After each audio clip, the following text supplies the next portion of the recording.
Good evening, everyone, and welcome. I'm Chris Kirk from Stone & Chalk. It's my privilege to run the Startup Hub here at Lot 14. And before we kick off tonight, I'll just start by acknowledging that land we meet on is the land of the Kaurna people, and we pay respects to elders past and present. Tonight is one of my absolute favourite events. We're endeavouring to try and run it every month. We've been a little bit shaky the last few, but really the purpose of tonight is to tell stories about South Australian founders that you may not have heard. And tonight we're super lucky to hear from Rohan Hamden. You'll hear all about Rohan in a second. We've definitely stepped up the AV tonight. I'm not too sure what's happening, but it's almost a bit like Rohan's auditioning for his next fireman's calendar, and you'll hear a little bit about his firefighting backstory in a second. Sure. But before we hear about that, I'll just introduce Mark. So many of you will know Mark Ogden. He's the managing director at a company called 11.2. I could pitch 11.2, but Mark, I'll let you tell the audience a little bit about what you're up to. But 11.2 have been absolutely incredible at both convening tonight and supporting the local entrepreneurial ecosystem. So thanks, Mark, for stepping forward to ask some questions of Rohan in the hot seat this evening. Please enjoy yourself. We would like to keep these really informal. So this is an opportunity more than anything to just ask questions and network, and stick around for a drink afterwards. And on a little bit of a related note, we do actually have a bit of a quandary at the moment. So for anyone that's tried the beer, it's bloody good beer. It's quite strong beer, but it's bloody good beer. But what we're endeavouring to do with Denim, who's the local brewer at Barossa Valley Beer Company, is actually release a new co-branded beer with Denim every quarter. And we're a little bit out of ideas. So our next theme is around the topic of sustainability and net zero. If Rohan gets his way, it's going to be a dark beer. But we're really interested, if anyone's got interesting ideas about how to bring the brewing community and the theme of sustainability and tech together, we'd love to hear it. And as an example, the last beer we did was a collaboration with Amel, where we actually wrote the recipe for the beer using artificial intelligence. And that beer's just gone to GABS, which is an international beer festival, and won a whole bunch of awards. So if you've got some ideas, love to hear them. And without further ado, I'll pass over to Mark to kick things off.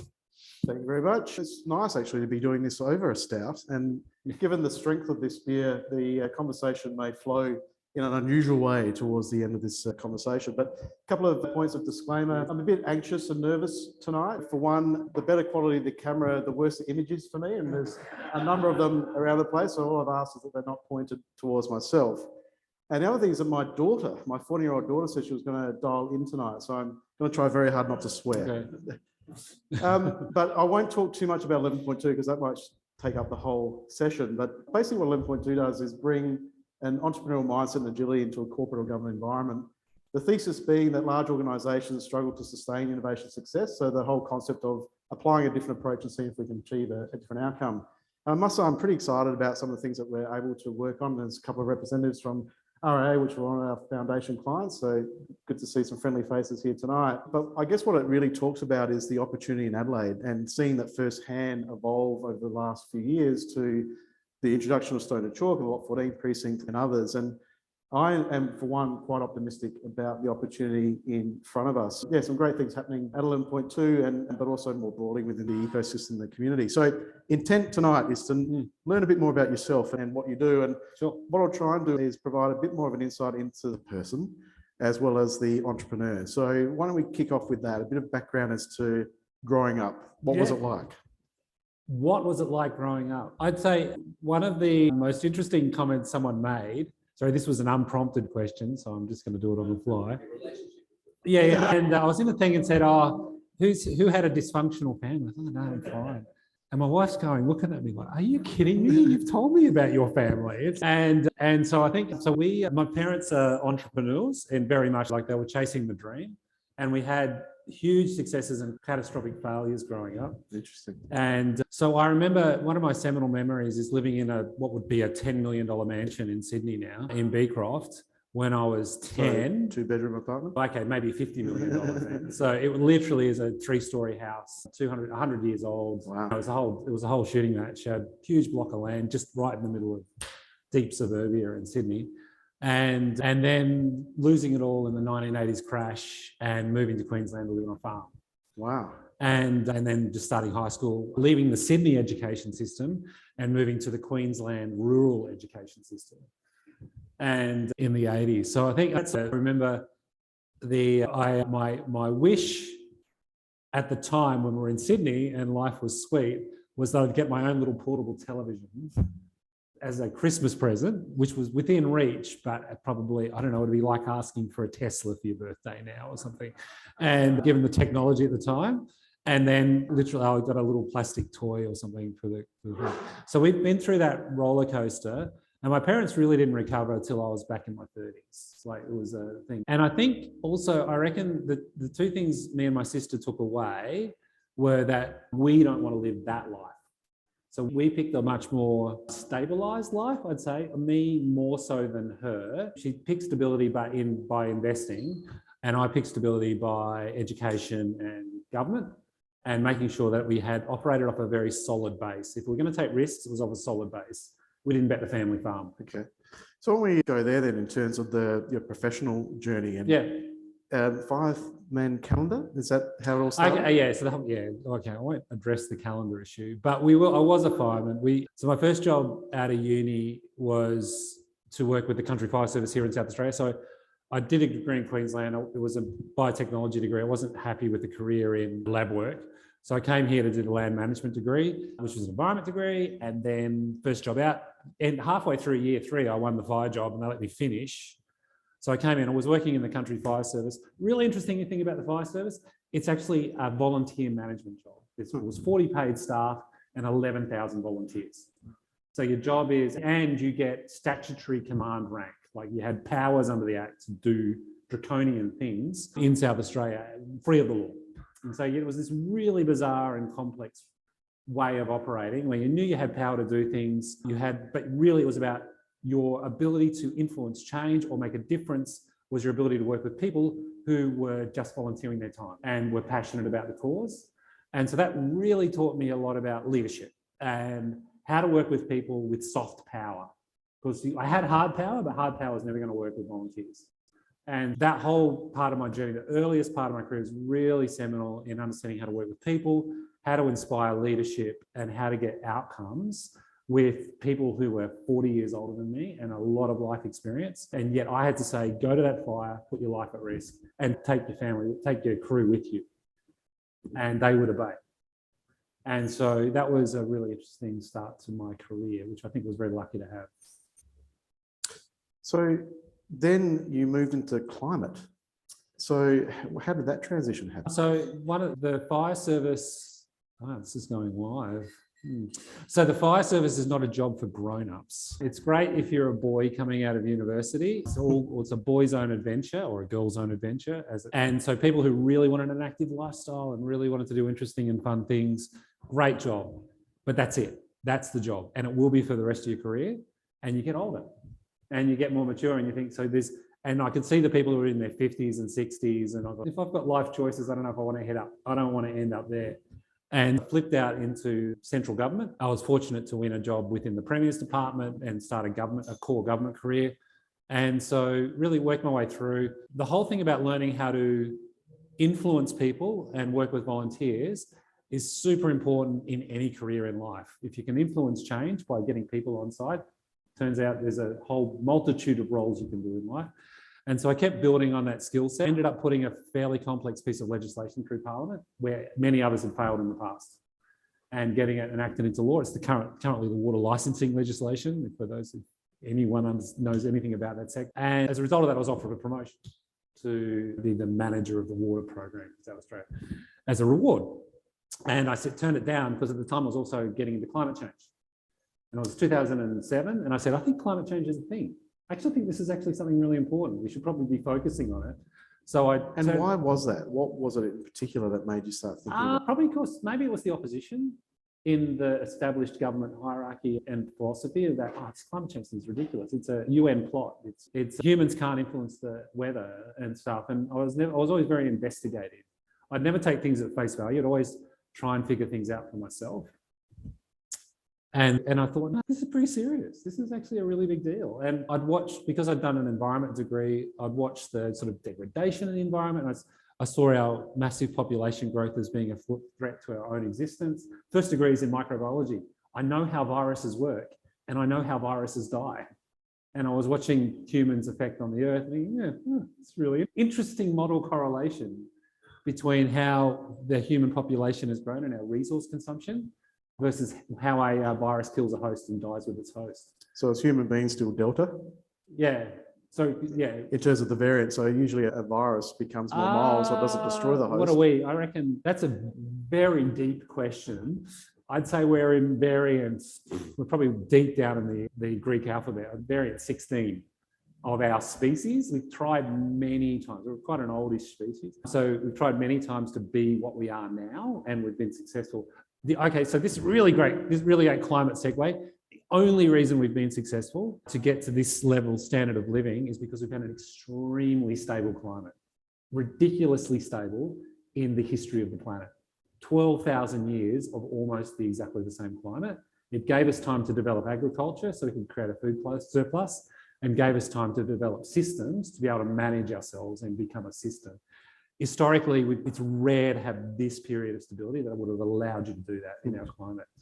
So you became interested and then wanted to do something in government. Yeah, basically I could see that as the point of influence and a point where I could make a difference in what this is.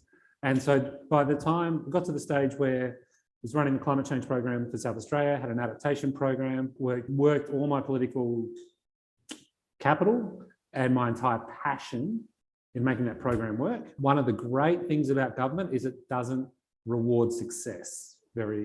So right. If you become too successful, the system will crush you. So because it's a government, it's a bureaucracy. It's a classic bureaucracy. So it'll see others are jealous of your success. They'll try and take it for themselves. They can see this area they can get behind. And there's this cycle in government where either you trend towards mediocrity or you trend up to really great things, collapse, trend up to really great things, collapse, trend up to really great things. And I had this mentor, one of my managers, the psychology of being able to ride that and to be able to live through governments, have the maturity and the capacity is extremely rare. And I would have said, so there was a manager I had who did it, who was committed to it. It was on his 7th rise and collapse. And he was towards the end of his career. And he's since retired. And I was on my 2nd. And when the adaptation program finally got consolidated and the system morphed around me, and I had a set of circumstances that sought to destroy me before I became even more high profile. And I came to him and said, what do I do? And he said, it'll pass. Just disappear for 2 years and you can re-emerge and do it again. And I thought, I can't do it. I don't have it in me. And so I left. So what was the success though that was? So the South Australian program, so what it was, basically we were trying to say, how do we get climate change embedded into every decision in South Australia? Like literally you don't make it, every time a government makes a planning decision, they thought, oh yeah, okay, this is probably the impacts of climate change here. Can't build in that flood zone. Yeah. All that. And so how do we do that? We thought, who makes all the decisions? It's councils. Land use planning policy, that's the biggest driver. So how do we get into every council so that every council doesn't make a decision absent of climate change? They can ignore it because they can under the legislation, and they often do, but they've made it cognizant of climate change. They weren't ignorant of it. And so we came up and we said, the only way to do that is really to buy the hearts and minds. The system has to get activated champions in key council roles that really own the problem and have power to make the change. That was so we did it. So we actually managed to pull that off. We went through a whole program of how we do that, who we need to influence, what are the systems that support them, how do we activate them, how do we create a community of them. The program survived. Years later, I still have people in the program. It's an incredible legacy from a government program, but it was all about influence because I focused on the actual drivers of change, not on, some other thing. Yeah. And did you do that in isolation, or was it working with other jurisdictions and other countries and that sort of thing? Or how did that? So at the time, South Australia was seen as the leader because of the approach we took. So it was a very low cost program, but it opened for me, I got invited to international conferences and chairs of international committees, a whole bunch of things that put a big target on my back. So I knew this was going to end at some point.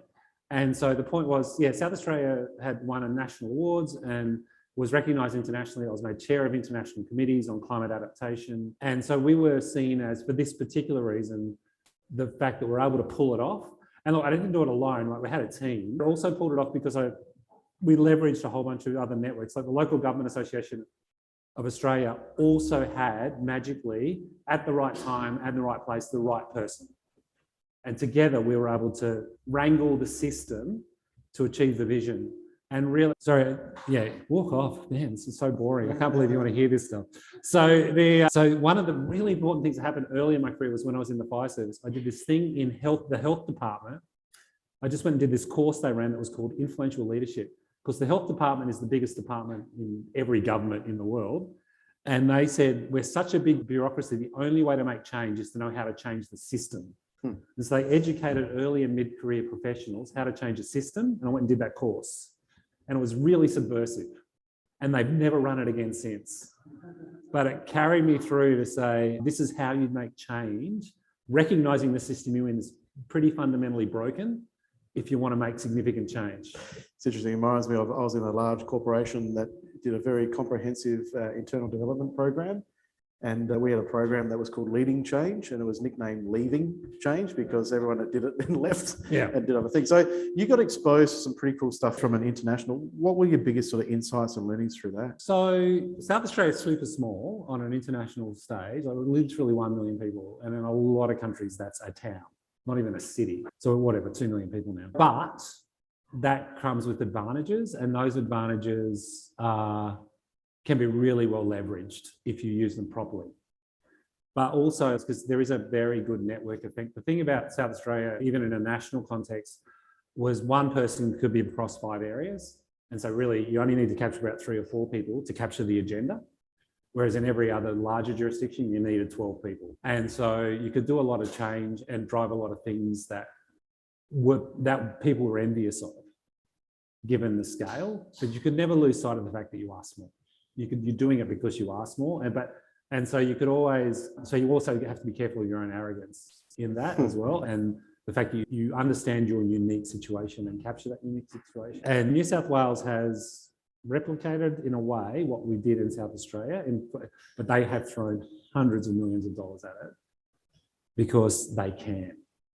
They're literally the largest economy in the country. Half the country is New South Wales. And that's the point, right? That's what they can do, whereas we have to do it with 500,000. So why did you become an entrepreneur? When I left government, I was like, what do I do now? So I went and started my own business just to leverage off my networks and just be a government advisor. So I worked around the world doing government advice. So when I left government, I had a mate. I went to a conference, the national conference that I helped found and which we'd do every year on climate change. And I was there as an independent consultant, and I was just talking to people, and I had a huge number of people approach me and say, we've got to work together. You've got good networks and we know what to do. You're amazing. We got to think. And that was the consultancies, big agency. We really got to do this. And of the 30 or so people who said that, 2 of them meant it. Yeah. And so those 2, one of them was a firm in Melbourne that are communications guys, really good climate change professionals who very good with communication and production and stuff. And we've done almost maybe $1 million worth of work together. And then my business partner now, who's just a classic crazy inventor and was working on this climate change technology and just really was going from project to project, failure, get the next set of trend, not failure, finish the project. Oh, what do I do for my next dollar? Spend 6 months finding my next project. And so this whole classic inventor thing. And so I said, okay, let's build a business together. And we joined forces probably, literally 8 years ago. So would you say you got into that through opportunity or through passion? Both, really. You've got to grab the opportunities as they come.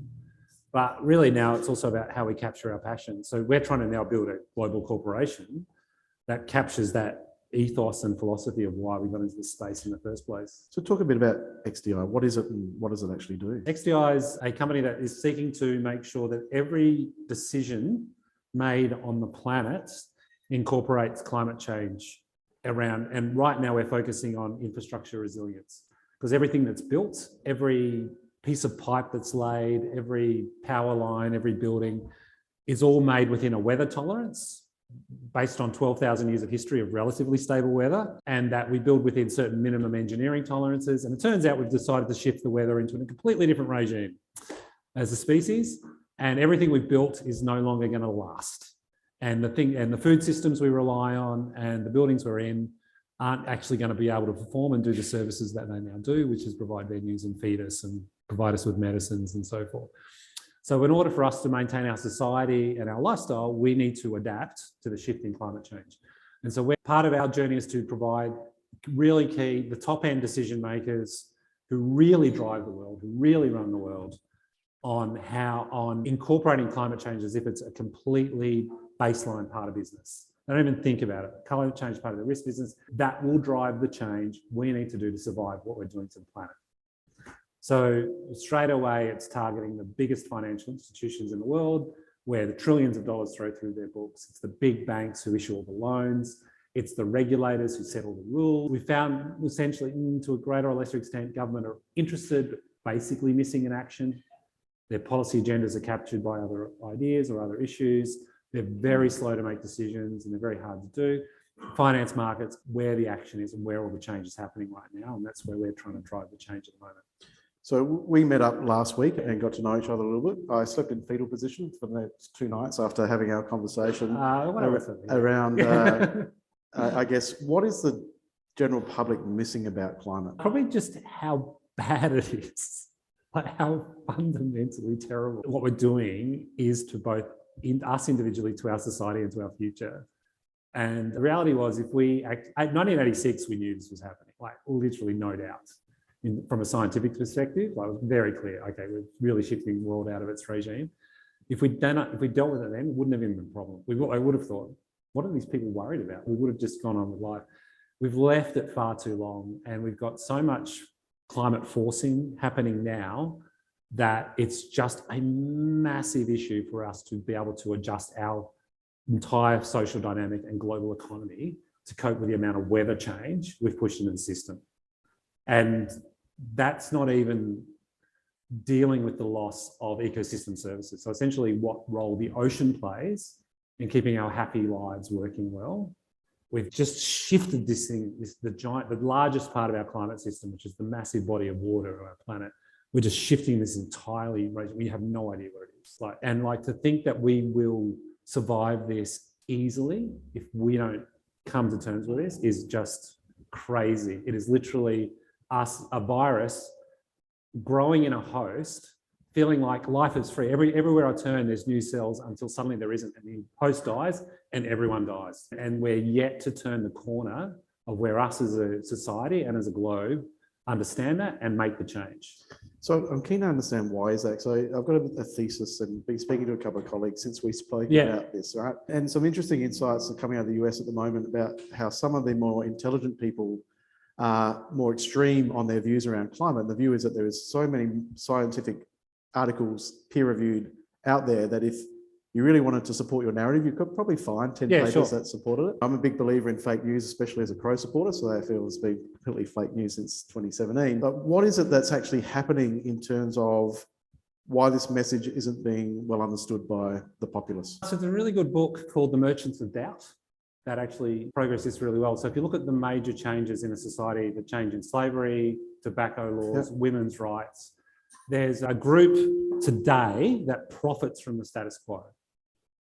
And when they see that the status quo is going to change, perhaps they're even the cause of the problem that's going to force it to change, like tobacco and the massive rise in health costs. Sugar, the sugar industry did it as well.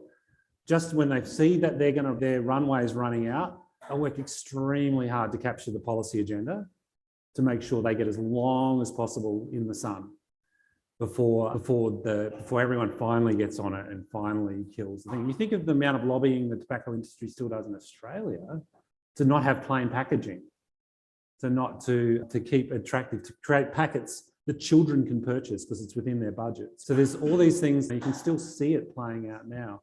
And so incumbent industries fight for themselves, future industries don't. And so with climate change, it's exactly the same story. It's happened 100 times. So here we've got incumbent fossil fuel companies who make huge amounts of money on the current status quo.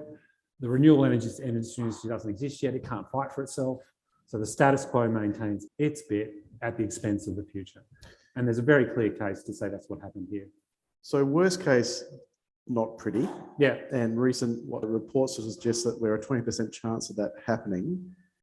So why bother? Why do what we're doing? Because we're a very good. There's no reason it needs to happen. It's all our choices. Like it's literally we choose to follow this path. Like everything that's happening. So there's this really great analogy a meteorologist once told me. He says, you want to just weather. There was this thing that weather's a natural system, and it happens.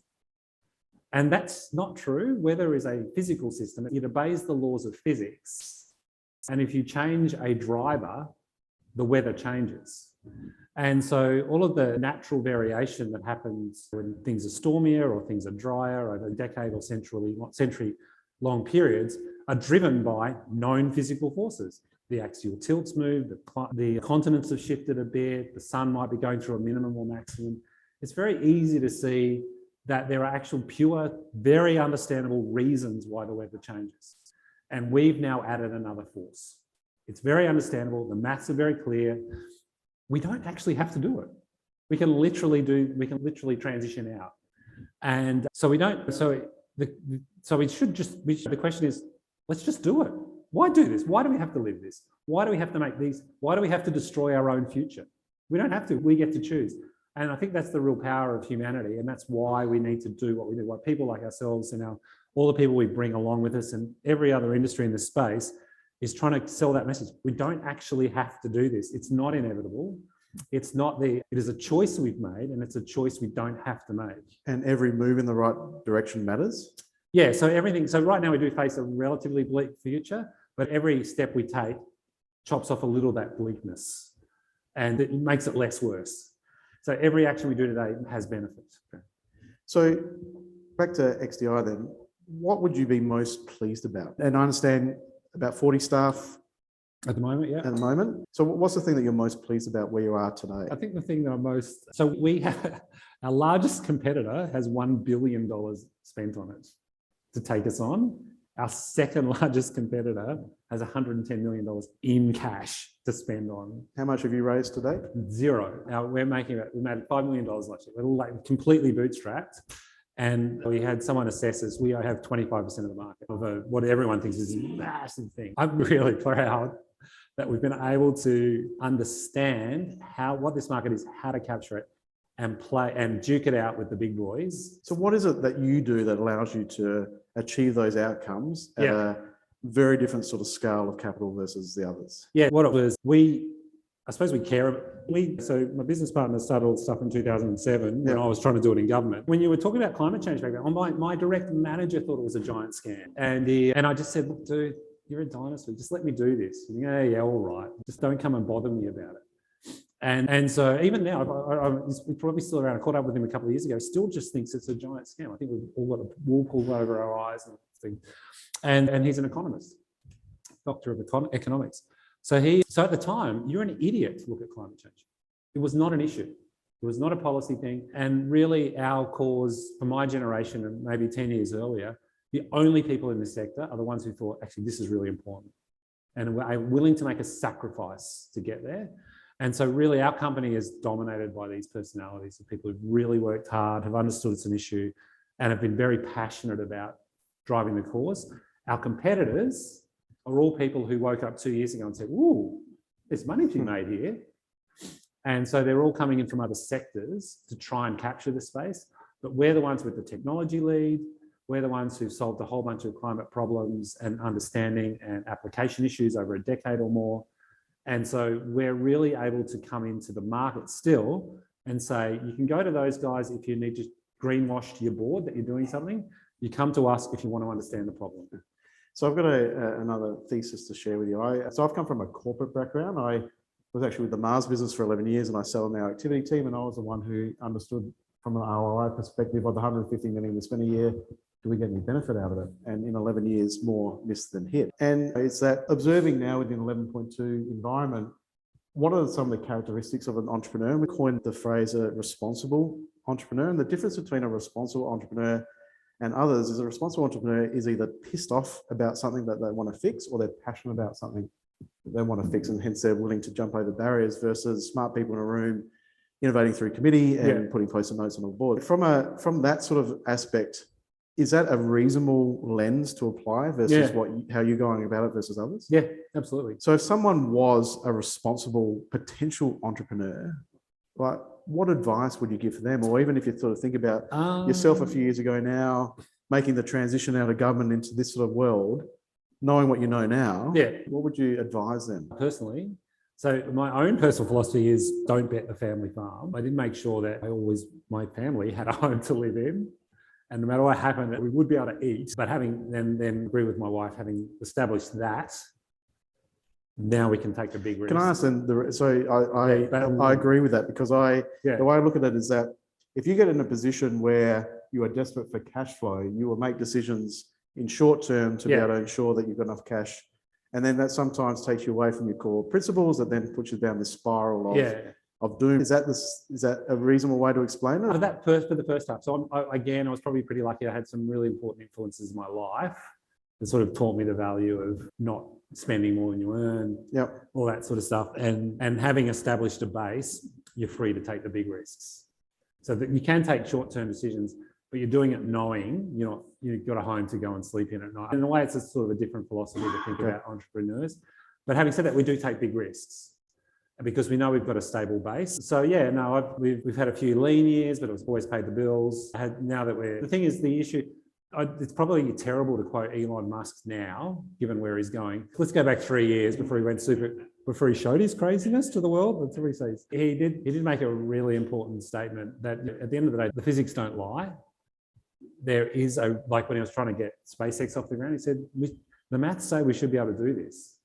We should be able to do it. The maths are right. We've just got to find how to make the maths real. Yeah. The same is true of this topic and this issue. Every decision in the world has to deal with this, otherwise we're all dead. And people aren't idiots. And so we knew this had to be a thing. It's so it's that passionate pursuit of that issue to the point where we could turn it into a solution that people were able to get, and we'd find ways of monetizing it and making it make sense. So I'm going to ask a couple more questions, but I thought I'd share that open to questions shortly. So if you start having to think about questions that you'd like to ask, and Chris will potentially get the microphone too. But on the flip side of the cash flow statement, when we ask potential people in the innovation or entrepreneurial space, is often, have you had to fire someone, and have you had to potentially transfer some money into the account without your wife knowing to be able to pay payroll for that month? And it's almost this thinking that you innovate or like your life depends on it. So in a lot of entrepreneurial exploits, you borrow the money from the father-in-law so that if it doesn't work, you've ruined Christmas lunch for everyone a day. So you would do the extra mile to make it work if you feel like it's... So in terms of where you guys are now, where's the future for you? And in terms of how can you accelerate what you're doing? Or maybe another question is, what are you actually looking for now in terms of capability, capital? What's your focus at the moment? God, there's so much. So right now we are now at the stage where we need to massively scale to compete in a market that is massively scaling ahead of us. We are potentially the next Google of this space. So Mary is providing me some sign language that I'm struggling to know. I'm out? Okay, all good. No worries, thank you. So there's a whole bunch of books you can read about being at the start of a market that's never existed before and being the first player. And we've fortunately been able to find ourselves in that spot. So we are right now on the cusp of losing that. We've got the next 12, 18 months. If we're not the dominant global player, we won't be. And so we're saying, okay, we need to scale. We need to get a big injection of cash. We need to be in every market. We need to just spend money. So we're just going through a process now of raising about $20 million to be able to take the business to the next level and capture the market that right now our competitors are capturing because we just can't scale quick enough.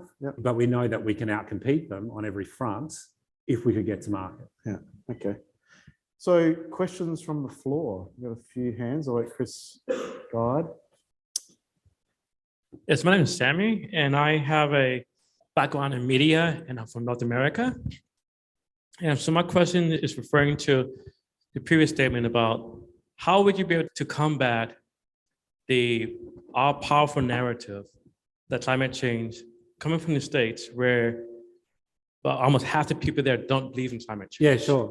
And then the other part of that too as well is hyper-capitalism. There's a very big behind the scenes. You have tons of sub-organizations, politically and also business-wise, that is pushing against that narrative. So how would you combat that? So look, I think what it is at the moment, maybe 2 decades ago, there was a genuine risk premium. If you had a 2 or 3 year decision timeframe, if you could delay decision making, you'd still make money. But we're past that point now. And if you're still in that paradigm, you'll actually lose money. If you're not understanding the impacts of the weather, changing weather events on your business, and someone else is, they're able to price ahead of you against your own loss. And so that's actually what's playing out in financial markets right now.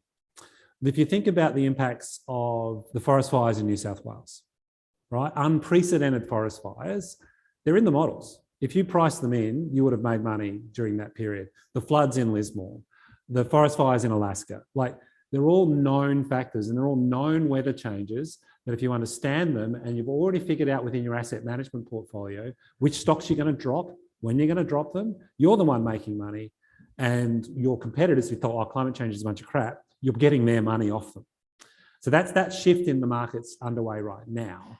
And so the whole shift in this asset management portfolio work, in resilience work, in the big end of town is all being driven by this climate understanding and this weather, change in weather pattern understanding.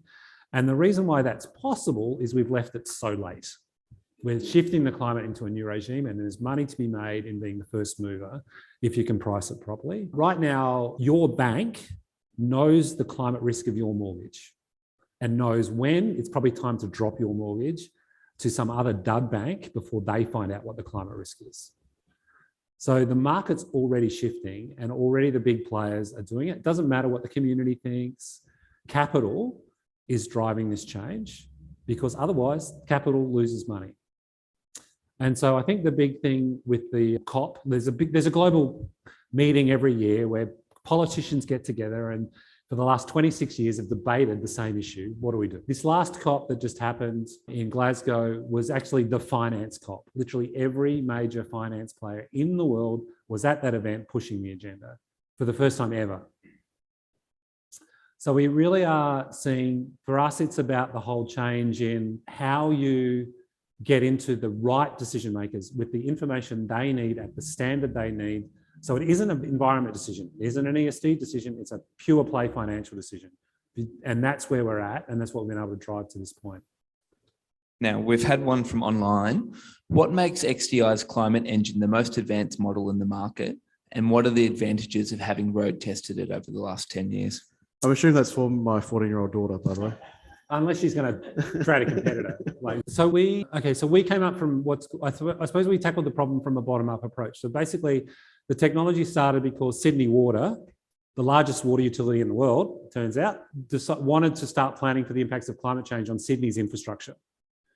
And that was in 2007 or 2008 when 50% of the community thought it was rubbish and yada.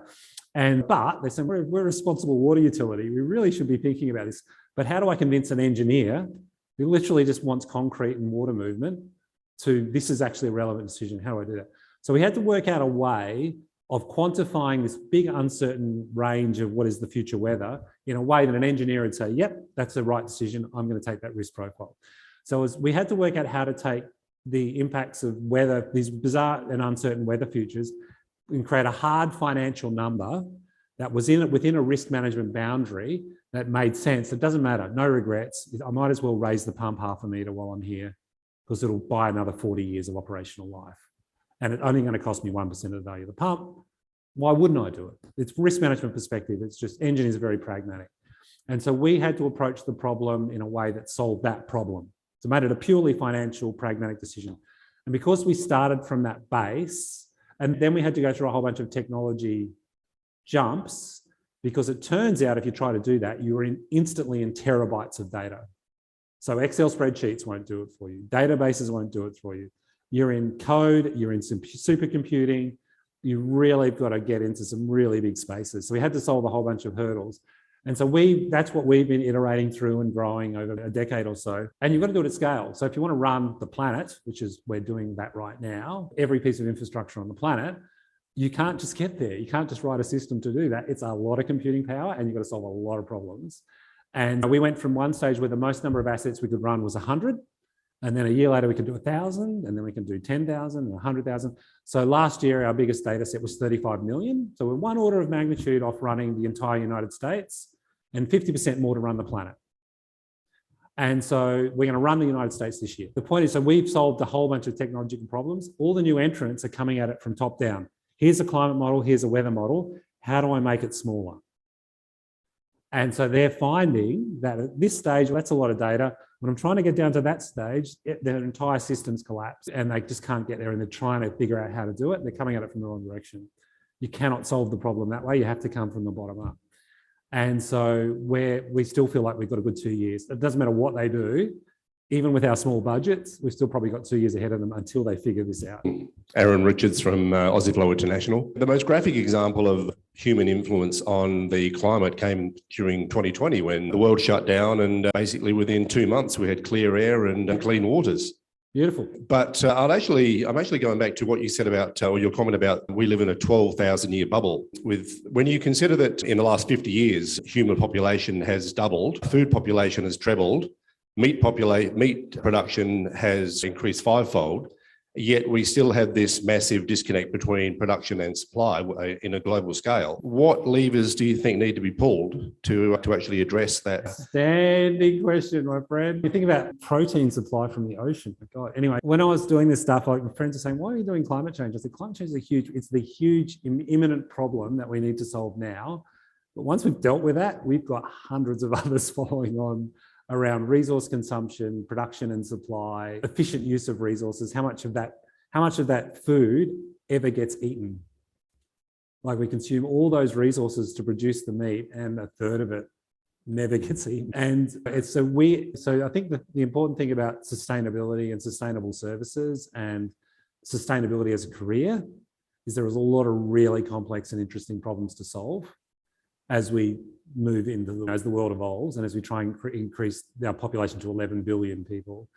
So this has been great. There's been these really interesting studies done on when was humanity the dominant force of change to the planet? When were there so many people that we were the one thing that was driving more change than anything else? Does anyone know the day, the year? I'll give you. Yeah, it's in the past. 86? 86. You're the man. So I did ask you that question. Yeah, you did ask me that question. So so you can imagine our society, which was born post-war in a way. It was born in Roman times, you want to go back far enough, but was born post-war. This society, this economic family units and our production systems and neoliberal economics, all of the things that we live, and globalization was a thing born out of post-war the world. That system was born at a time when the world was pushing back on us. We weren't the dominant force. We were still fighting against nature. And so now we're in a world where we are the dominant force. Nature is fighting to survive against us. And we failed to recognize that the balances shift as a society. So yeah, that's a great problem to solve. Yeah. Might have time for one more question. Thank you. My name is Riley McCullough and I work with the Red Cross. So very much coming to the climate conversation from a humanitarian perspective. And it's very adaptation focused, same as infrastructure resilience. Everything is telling us that even if we stopped emitting today, the humanitarian impacts of climate change are going to be catastrophic and are going to be really horrible to go through. But at the same time, I come from a really strong futures thinking and foresight practice, which says that the future is not predetermined and that there's multiple, really infinite different versions of the future that could exist. So my question for you is, what is your ideal future state in terms of climate change, if you were allow yourself to explore there? And what are the different systems that we would need in order to underpin that? So The Economist does this really interesting take. Every couple of years, they write the same little philosophy. And they said, if you want a purely functioning economy that serves its people, you want a genuinely representative democracy, an effective police force, and independent courts. So I think what we're struggling with are captured systems that are captured for economic interests, and people are disempowered to fight for the changes they want. Interestingly, one of my staff said to me the other day, she said, I can't believe what would have happened if we'd elected the Liberals again. Like, we literally would have lost our democracy because we would have proved that we cannot function in the people's self-interest. They cannot make a decision that's in their own benefit. The fact that as a country we're able to flip to independent candidates shows that Australia's democracy can survive. But I suppose I'm saying that it's not an environmental problem, it is a social problem. And all of the social problems you have to deal with are created by the system, not by the people. And it's, if you look at wealth inequality, social equity, desire to change, all that, there's a whole bunch of things that we just don't do well as a community. And climate change is a great symptom of that. And it's a great symptom of the problem of neoliberal economics. Yeah, I think it's a big problem. And I think this is the point. There's many people in the younger generations that are seeking to change it. And I think so I do have great hope for the future, but it's only because we've gotten rid of the old people who are basically stuck in the old ways of privilege. There's this great analogy I read on Reddit that said the baby boomers are going to live through this period of history where they've only ever existed in a great growth environment. They're the only generation to ever have happened in the entire history of humanity, and they're going to clock out before the lights go out. So for them, the world is a world of infinite growth and prosperity. And the next thing, they were the only generation that ever existed that's possible for. No, but that's up to us to make a difference. And on what better note to wrap up this evening with baby boomers clocking out?